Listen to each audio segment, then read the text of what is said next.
Palantir reported a GAAP net loss of $373 million in 2023, yet it also reported a non-GAAP net income of $135 million during the same period. That's a $500 million difference. How can a company report a massive loss and a huge profit at the same time?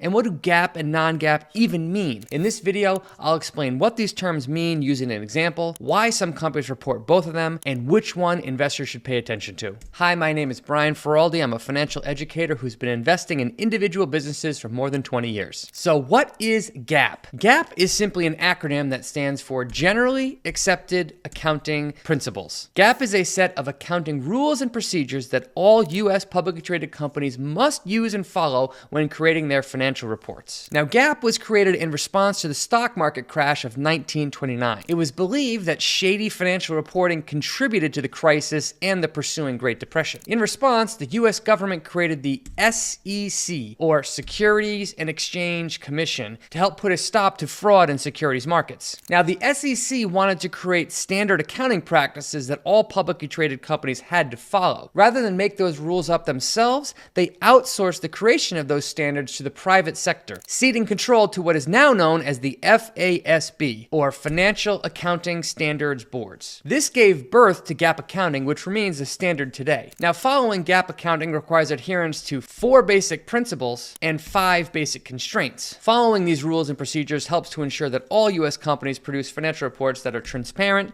consistent, and accurate. All right, so if GAAP is the accounting standard that publicly traded companies in the US must use and comply with, what does non-GAAP mean? Non-GAAP simply means that the accounting method does not comply with generally accepted accounting principles. This means that companies that report non-GAAP results do not have to follow the rules and procedures laid out by the FASB. Okay, but if all US public companies are required by law to report their GAAP results, why bother with another type of accounting method? Well, when GAAP accounting was first created, the economy looked vastly different than it did today. Decades ago, tangible assets like factories and machinery were a major source of profit creation. Using GAAP accounting on these type of companies makes a lot of sense since it has several big advantages, like as it's auditable and standardized. However, while those 2 big pros are great, these rigid rules don't always work as well on modern companies as they did on older ones. A major reason why is because of the rise in paying stock-based compensation.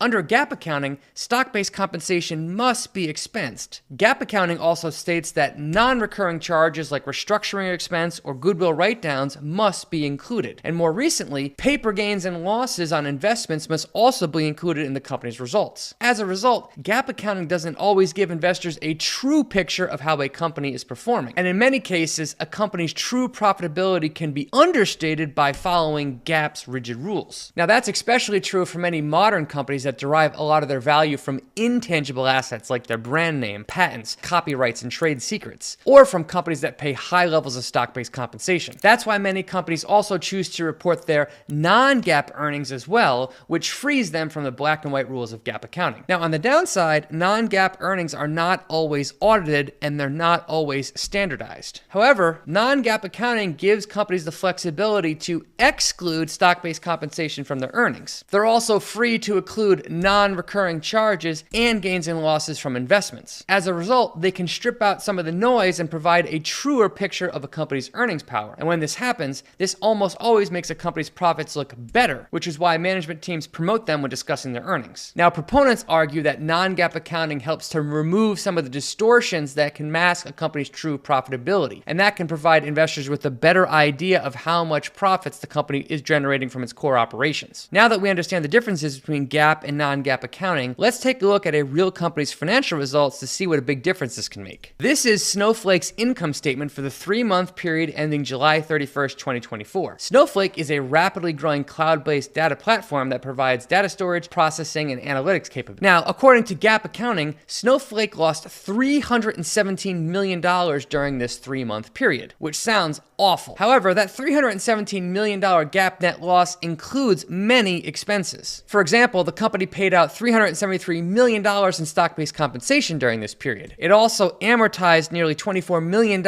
in acquired intangible assets. It also had $2 million in one-time expenses related to acquisitions, and the company would have reported about an $18 million tax benefit due to those changes. When you make all of those adjustments, Snowflake's non-GAAP net income during the exact same period actually came out to about $64 million. So we can see what an enormous difference this makes for a company like Snowflake. Snowflake recorded a $317 million net loss under GAAP accounting, but it reported a $64 million net profit under non-GAAP accounting. Given these differences, it's understandable why companies like Snowflake choose to emphasize their non-GAAP results over their GAAP results. And this is exactly why companies that pay out a lot of stock-based compensation report both their GAAP and non-GAAP results. Many of them try to get their investors to focus on their non-GAAP numbers because it's so much easier for them to report a profit. Well, this brings up a question. What should you focus on if you're an investor? In truth, that depends more on you and the company that you're analyzing than anything else. Given the pros and cons of GAAP accounting, it's best to focus on the GAAP numbers of companies that have lots of tangible assets, are very low growth, or companies that do not pay a lot of stock-based compensation. On the flip side, given the pros and cons of non-GAAP accounting, it's best to focus on non-GAAP numbers of companies with lots of intangible assets, those that are growing rapidly, or those that are paying high stock-based compensation. So there you have it. I hope this video helped to clear up the differences between GAAP and non-GAAP accounting, which can be very confusing. To help crystallize these differences in your mind, I made an infographic that summarizes the differences between GAAP and non-GAAP accounting, as well as many other basic accounting concepts. If you want a free copy of the infographic you see on your screen, just visit longtermmindset.co/GAAP or click the link in the video description, and I'll email you a PDF copy of these visuals. If you thought it was any good, give it the thumbs up. It really helps us out on YouTube. If you want to keep learning more about accounting, I highly recommend you watch this video next.